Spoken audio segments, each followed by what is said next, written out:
With the Lucky Land Slots, you can get lucky just about anywhere.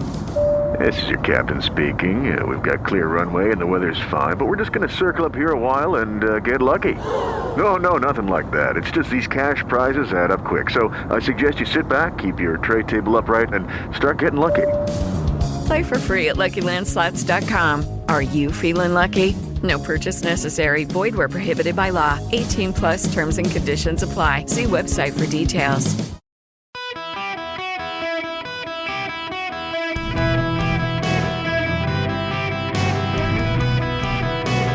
Welcome to the Eric Erickson Show podcast, Hour 2.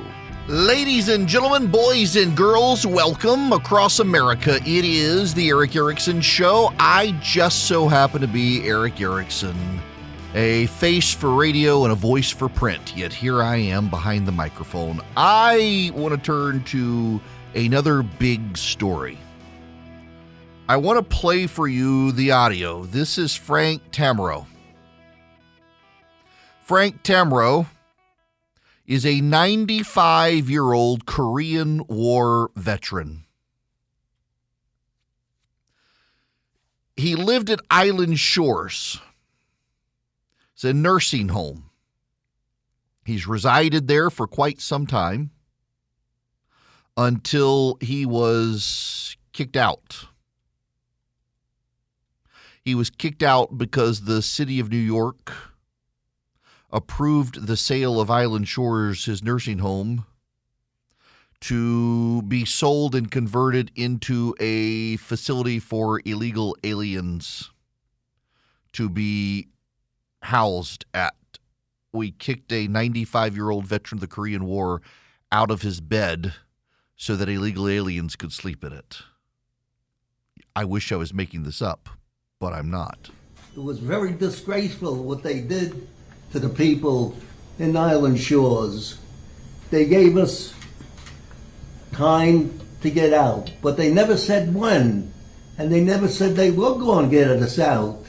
And then one day, there's a thing on the board, a notice on the board, you gotta be out by March 15th. I think that gave us like a month and a half to find out where we're gonna go. I thought my suitcases were going to be on the curb because I'm not that fast. If it wasn't for my daughter, they would have been on the curb. But that's what it happened, and that was it. I said, no, you're not moving me. And they said, yes, we are. And everything was done behind closed doors. Yeah. And we didn't have a chance to actually make any attempt to stop them because there wasn't enough time. Terrible. Now, you notice he said March 1st. This is just coming to light. So this happened months ago, but it's only just now coming to light. And members of the New York City Council are furious about it. He says New York City Councilman David Carr confirmed to a local news outlet that he was informed by the city's Department of Social Services the migrant facility was going to be opening this week. The Department of Social Services refused to get back to Fox News. This is from SI.com, StatenIslandLive.com. A former Midland Beach senior living facility will be the latest city migrant shelter.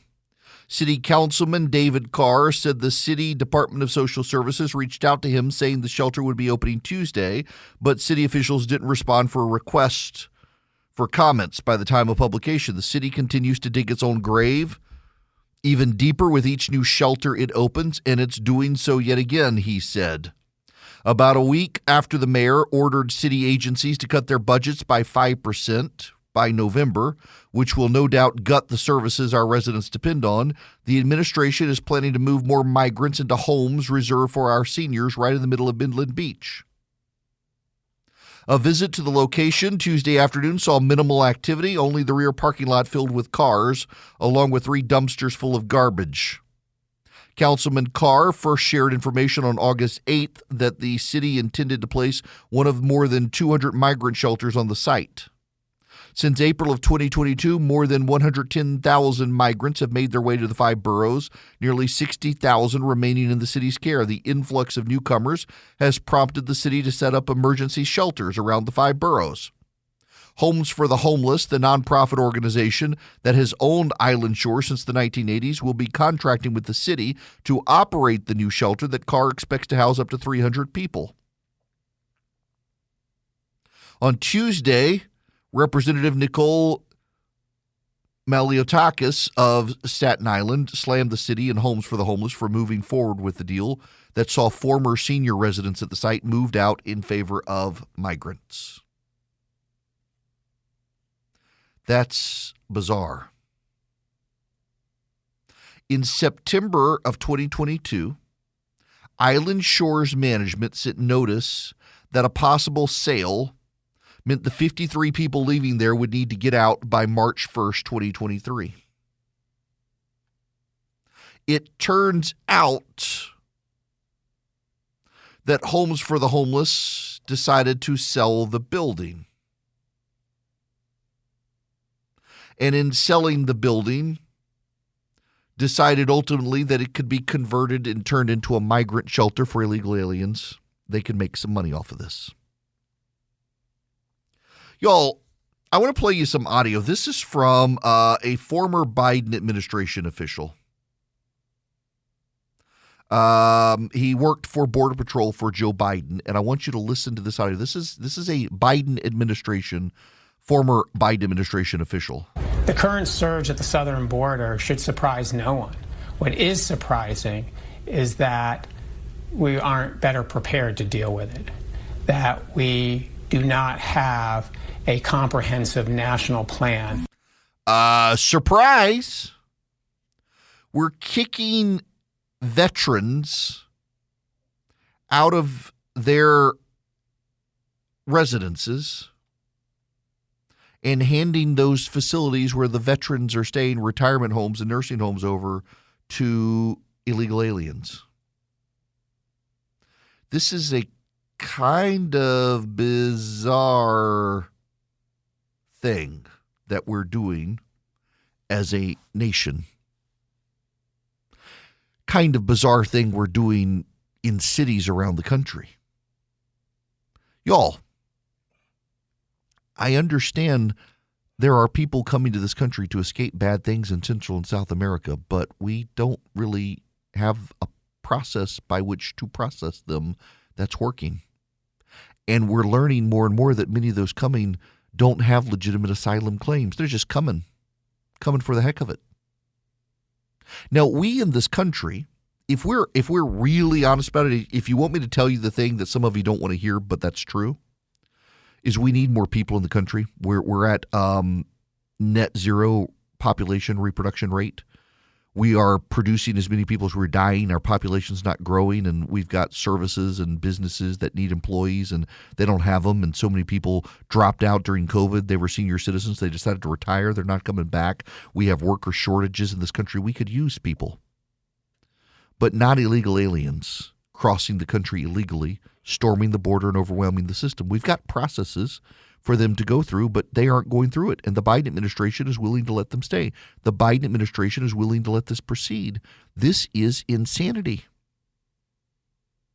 It's not healthy. It's not good. The Biden administration is writing their own obituary as an administration. They can't control, handle, process, deal with the southern border. This is not a Fox News generated issue, although they're the only ones who seem to want to cover it. It really is remarkable, just as an aside, because I'm really still hung up on this. CNN and MSNBC, they don't want to really cover much of the Hunter Biden stuff. They're not covering the Iranian stuff. They're not covering the border. They're covering Donald Trump and Taylor Swift. That's it. Donald Trump and Taylor Swift. They're giving copious amounts of attention to Cassidy Hutchinson's new book. She's one of the people who work for Trump. She's got a book out. They're giving her airtime. You know, she said Russ Vogt's a Mormon. Russ Vogt was the head of Office of Management and Budget. He now runs the Center for American Renewal. Russ Vogt's a longtime friend of mine. He's a good friend of mine. The only time I play fantasy football leagues is when Russ picks the players for me, and I always win because he's very good at it. Now he picks his players before he picks mine. Russ is a good friend of mine. Russ is not a Mormon. Anyone who knows Russ Vogt knows he's not a Mormon. And yet she claims in the book that he is. And yet her book clearly didn't have fact checkers. She makes this wild claim that her mother called her 5 days before January 6th. Says, are you going? Look at all the crazy people. Nobody knew 5 days ahead of time what was going to happen. And yet she claims her mother, I guess, had some sort of psychic knowledge to see the future, know what was happening. This book is garbage, but it's about people with Trump derangement syndrome who hate Donald Trump, who are giving the media exactly what they want, salacious claims about January 6th, and so they're playing that up. They're playing that up. They're playing up Taylor Swift. They're not covering the border. They're not covering the Iranian infiltration or the Chinese infiltration or the Russian infiltration of the government. They used to care about. I'm old enough to remember when they cared deeply about Russian agents in the White House back 3 years ago when Donald Trump was president. Now they don't care. And we've got actual truthful documents about Iran, and they don't care.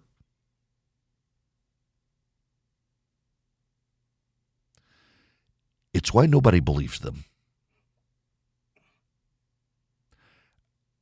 You know, when you deal with addicts, you go through an intervention. All the people come and explain to the addicts what they mean to them and what they've done and how they need to get their life in order and how they care about them. And sometimes the addict doesn't listen. And the response when the intervention fails is, we're just going to have to let this guy fall flat on his face before he's willing to get help. He's going to have to fall.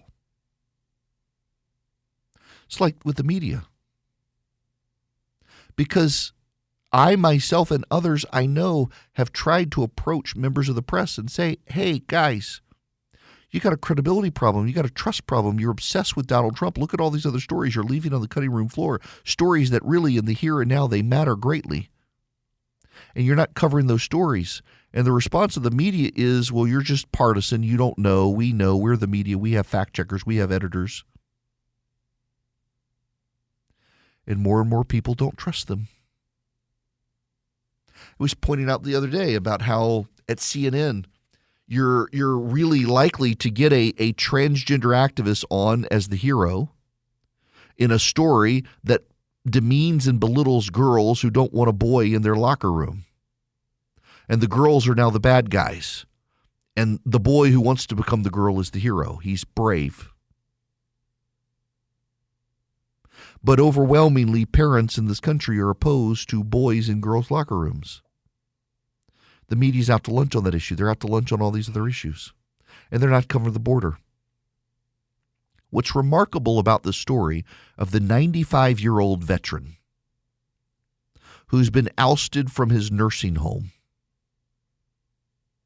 is that it happened in March, and we're only just now finding out about it. It happened in March. The facility for the illegal immigrants opens next week. That's why we're finding out about it when people are like, wait a second, how is this nursing home becoming a facility for illegal immigrants? Oh, it was sold and they booted the retirees out because they get more money by housing illegal immigrants. The media has lacked curiosity on these issues. But the voters are paying attention. And the voters will hold all of them accountable. I didn't wake up this morning and plan a show with a common theme, but my gosh, that is the common theme. The voters are going to hold these people accountable because the voters are turning on them. There's new polling out that shows the extent to which the voters are rebelling against the Biden administration and the policies of the Democratic Party. Guys, if you're a small, mid-sized business, you're struggling with HR issues, you have employees not showing up, or you got to do a termination, you need onboarding of employees, maybe there's a sexual harassment complaint.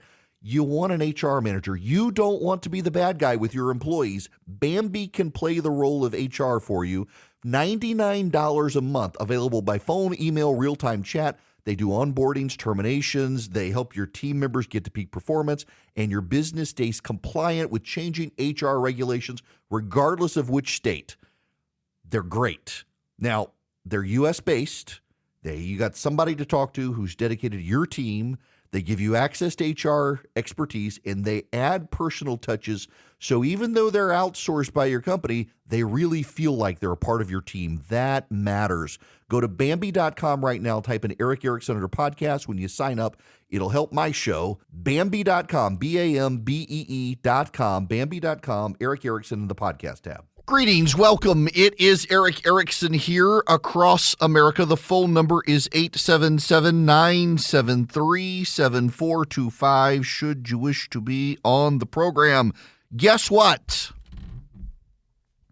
Turns out federal tax revenue, the amount of money flowing into the federal government in tax revenue, is at an all-time high. Never in the history of the country has the government received so much tax revenue. $4.71 trillion. $4.71 trillion. Where did it come from?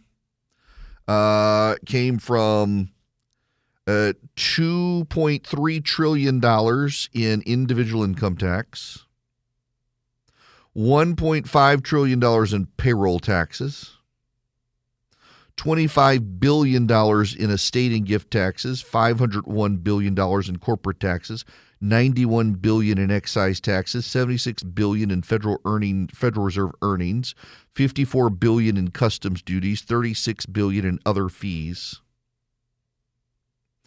So we got $4.714 trillion, $4.714 billion.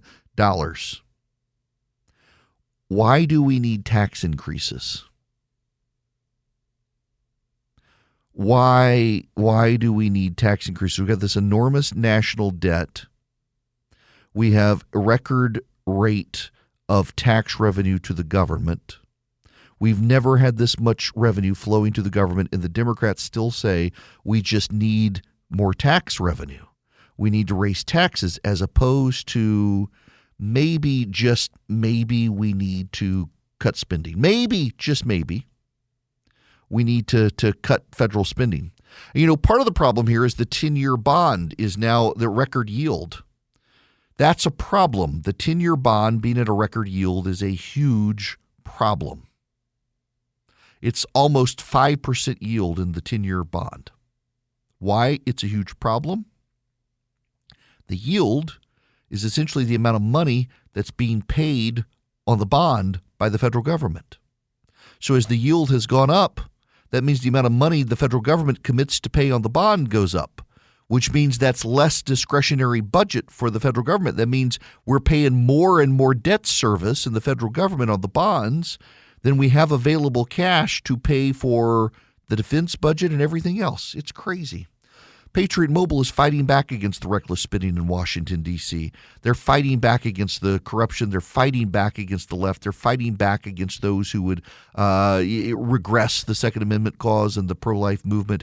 They're fighting for conservative values. They're Christian conservatives themselves. They want your business. All you got to do is go to patriotmobile.com/Eric today. Sign up with them. patriotmobile.com/Eric. Sign up with Patriot Mobile.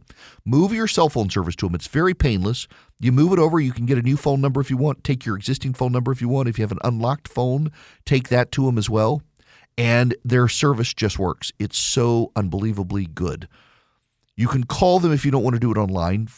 972-PATRIOT. 972-PATRIOT. Tell them I sent you. You get free activation with my name.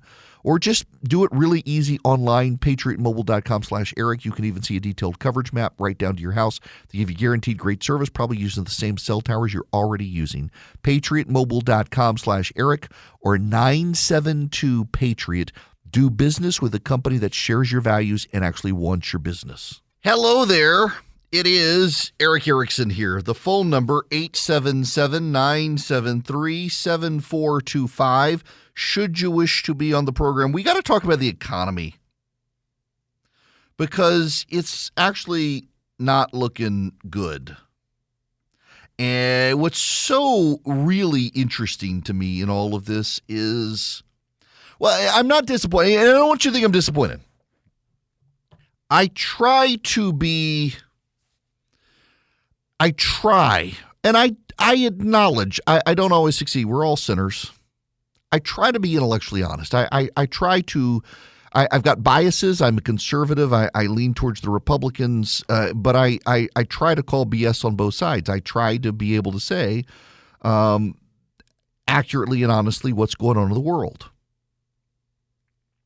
And it is increasingly apparent that despite all of the cheering from the Biden administration, there are more and more warning signs that something is really off with the American economy, and we're headed towards a recession. It is why I think the GOP should think twice about instigating a government shutdown. They should at least make the Senate Democrats be the unreasonable ones, particularly over border security, and that looks like where they're headed right now. But the economy is starting to turn south on us. There are lots of warning signs, and what I find remarkable are the number of people on the left who are in absolute denial about it, and it's partisanship. And I realize it's partisanship, that they can't acknowledge that the economy is going badly. Now, the moment the Republicans shut down government, if it comes to that, they will blame the GOP and say, yeah, the economy's tanking, but it's the Republicans' fault. That's why I think the Republicans should avoid, if they can, doing a government shutdown, because that, although I do honestly kind of think it is funny if they did, well, we gotta shut the government down for 15 days to stop the spread. That I think would actually be very funny. They say we're shutting it down for 15 days to stop the spread. I that would be hilarious. Matt Gaetz had a great line at an event last night and said Joe Biden has devalued the economy so much now that to bribe a Democratic senator you got to use gold bars. That resonates. That tracks. But let me read you some stories here. This is one. Private equity is piling debt on itself like never before. Hit by a drought of deals and dwindling cash, some buyout firms are starting to resort to backroom financing to help meet fund commitments or enable succession planning. The loans, backed by assets, including the promise of future income, carry interest of as much as 19%, a rate that's more akin to the charges faced by consumers rather than corporate borrowing. Even a junk-rated company in the U.S. paid 10% on a bond recently. Those high costs aren't deterring private equity firms, and experts say demand is at an all-time high. While some of the biggest lenders, such as Carlyle Group's Alp Investment Partners, say these debts are relatively safe, others are already starting to take precautions by adding covenants that enable seizure of the underlying fund assets, highlighting worries about possible losses. Some are warning of perils when a firm faces claims from more than one type of loan simultaneously. If the value of the fund drops, for example, you're looking at a margin call situation, says Jason Meklinski, Chief Revenue and Strategy Officer from Socium Fund Services. It would be like a volcano meets a tornado. Too many private equity firms are now doing backroom financing to meet loan obligations. They're paying high interest rates. So many of them set up at a time where there were barely any interest rates. That's a problem.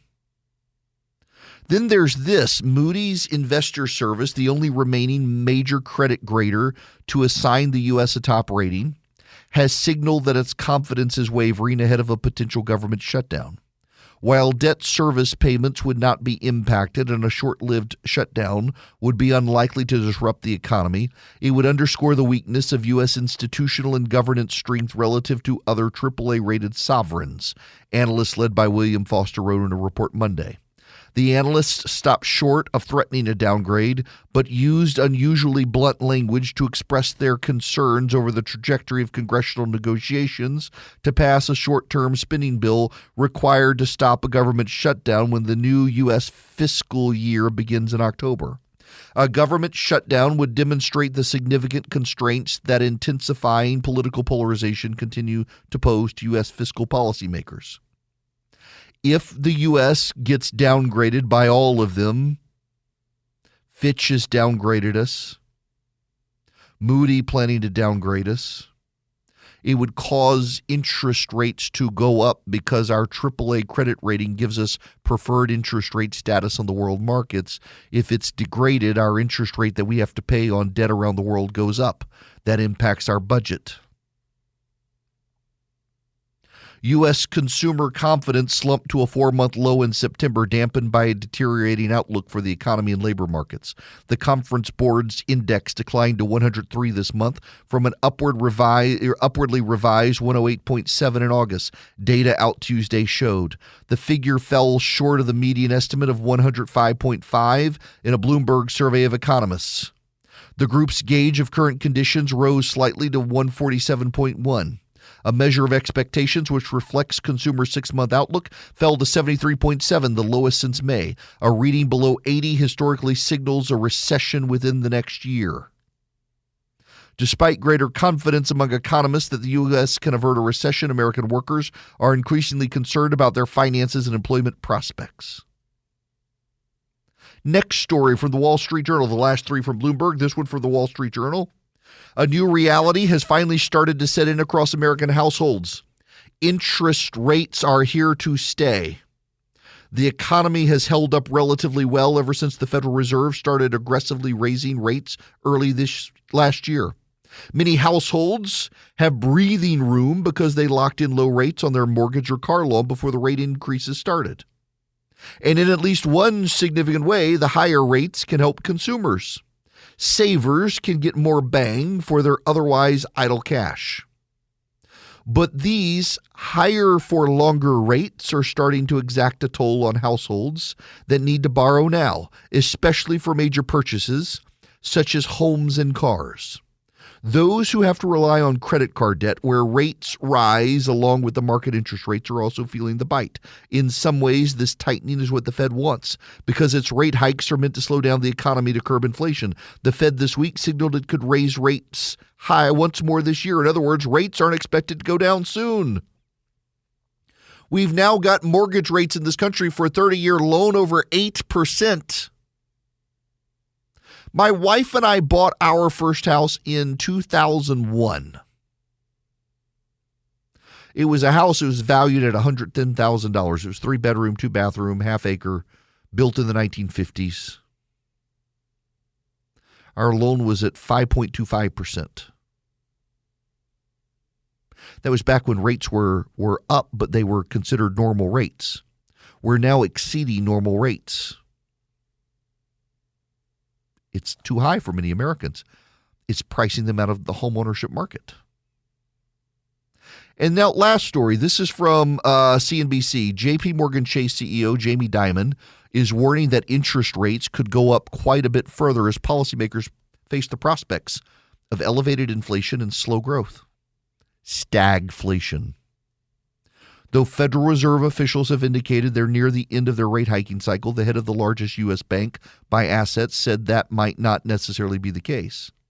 In fact, Dimon said in an interview with the Times of India that the Fed's key borrowing rate could rise significantly from its current targeted range of 5.25 to 5.5%. He said when the Fed raised the rate from near 0 to 2%, it was almost no move, while the increase from there to the current range merely caught some people off guard. I'm not sure if the world is prepared for 7%, he said. I asked people in business, are you prepared for something like 7%? The worst case is 7% with stagflation. If they're going to have lower volumes and higher rates, there will be stress in the system. We urge our clients to be prepared for this kind of stress. To emphasize the point, Dimon referenced Warren Buffett's much-cited quote, "Only when the tide goes out do you discover who's been swimming naked." That will be the tide going out. These 200 basis points will be more painful than the 3 to 5% move. The comments come less than a week after Fed officials in their quarterly economic update indicated they could approve another quarter percentage point increase by the end of the year. However, that's predicated on the data continuing to cooperate. I'd be cautious, Jamie Dimon said. We have to deal with all these serious issues over time, and your deficits can't continue forever. So rates may go up more, but I hope and pray there's a soft landing. Treasury yields have been on the rise since last week's Fed meeting. The 10-year note hovering with 16-year highs. Now, what does the 16-year high mean on the yield? I mentioned this earlier. So the Federal Reserve 10-year Treasury, the yield is right now 4.618%. The high was 4.632% today. It's gone down a little bit today, but it's still at a high. What does that mean? It means that the Fed is paying 4.618% interest right now on the bond, on the 10-year bond. That means the interest rate has gone up. For perspective, back in April, it was at 3.3%. So it's gone up more than a percentage point, the amount of interest the Fed pays. So every time it goes up, the Fed pays more interest to bondholders, which comes from the federal budget, which means there's less available cash to fund the rest of the federal budget, which means you can't fund defense, you can't fund social services, you can't fund education, you can't fund extra things without a tax increase or more deficit spending. If you do more deficit spending, the federal debt goes up. The federal debt goes up, then you have an even larger debt service payment. We're in a cycle of doom if you do that. And all of this is ultimately shouldered by the American public, who right now are paying too much. This is from Jim Garrity at National Review. If Americans feel like the economy is doing well in the autumn of next year, President Biden might win re-election. If Americans don't feel well next year, then the Republican nominee, likely Donald Trump, will probably win. That's the ballgame. Other factors influence the race, but first-term presidents with roaring economies and widespread economic optimism get reelected. Those without them don't. Keep that in mind when you see a headline like this one from the Wall Street Journal today. Americans finally start to feel the sting from the Fed's rate hikes. This morning, the staffers of the Biden campaign's re-election headquarters in Wilmington, Delaware, are buzzing about a leak to Axios about the foolproof plan to help Biden avoid tripping and falling, balancing exercises and sneakers. That's nice, but the economy itself feels like it's about to fall over. Buying a car, buying a home, buying groceries, they're pricing Americans out. Americans are starting to respond. They're not happy with it. Bidenomics, which this president wrapped himself in, it was a dumb thing for him to do. It's coming to bear on the market, and the American public is becoming pessimistic about the future. All of these stories together. By the way, if you text DATA to 33777, you get my show notes email. You get a 15% discount on it. You get all these stories. They're all together in a comprehensive narrative meant for you to understand so you can explain things to your neighbors. The economy is starting to slow more than the Fed wants. We're getting into a period of stagflation, which means we're going to have high rates and no growth. We're going to have inflation continuing to be higher than they wanted. It's impacting the American public. This is Bidenomics. Bidenomics is no growth, high inflation, pricing consumers out of consumer products like bananas. It's going to end badly for all of us, but particularly for Joe Biden. Joe Biden himself wants Donald Trump to be the Republican nominee, might just get him that way, and then might hand him the presidency again because of Biden's handling of the economy, and his administration lacks the humility to understand what they're doing. A group that understands what they're doing and wants to educate Americans about how bad it is Americans for Prosperity. They're doing a nationwide bus tour to teach people how bad Bidenomics is and how we can fix it. They want you on board. They want you to be an activist with Americans for Prosperity. All you have to do is go to americansforprosperity.com/Eric today. Americansforprosperity.org, not .com, .org. Americansforprosperity.org/ERICK. You go to Americans for Prosperity, you sign up to become one of their activists. They teach you how to be a good activist. They give you the arguments and information to be able to relay why Bidenomics is bad and how free market economics is good. They teach you how to take a stand for free markets and free people. They teach you how to educate your legislators and your next door neighbor, and they get you involved in the process around the country. Sign up today with Americans for Prosperity. Americansforprosperity.org/ERICK. I gotta play this old audio. This is the famous audio. It's gonna sound a little washed out to you. That is the audio itself. It's not us. It's the audio itself. But this is Georgia Congressman Hank Johnson, who was worried that the island of Guam would literally tip over with too many people on it. This is a island that at its widest level is, 12 miles from shore to shore, and at its smallest level, or smallest location, it's 7 miles between one shore and the other. Is that correct? I don't have the exact dimensions, but to your point, sir, I think Guam is a small island. Very small island, and about 24 miles, if I recall, long. So 24 miles long, about 7 miles wide at the least widest place on the island, and about 12 miles wide on the widest part of the island. And I don't know how many square miles that is. Do you happen to know? I don't have that figure with me, sir. I can certainly supply it to you if you'd like. Yeah, my fear is that the whole island will become so overly populated that it will tip over and capsize. That's Hank Johnson. Now, why am I playing this clip of Hank Johnson, who literally believed that too many people on Guam could cause the island to capsize? Because Hillary Vaughn of Fox News has asked Hank Johnson about the record-high illegal crossings at the border, and he says, quote, "They're not crossing illegally. They're sitting at the border seeking asylum." Hank Johnson believes that the illegal aliens who are being filmed crossing the border, coming into the United States and being let go by ICE, are actually there sitting at the border waiting for asylum. What does this man smoke, and where can I get some of it? Well, given the way Atlanta smells most days, I think I know what he's probably smoking and where I can get it. My Lord almighty, wow. With the Lucky Land Slots, you can get lucky just about anywhere. This is your captain speaking. We've got clear runway and the weather's fine, but we're just going to circle up here a while and get lucky. No, nothing like that. It's just these cash prizes add up quick. So I suggest you sit back, keep your tray table upright, and start getting lucky. Play for free at LuckyLandSlots.com. Are you feeling lucky? No purchase necessary. Void where prohibited by law. 18+ terms and conditions apply. See website for details.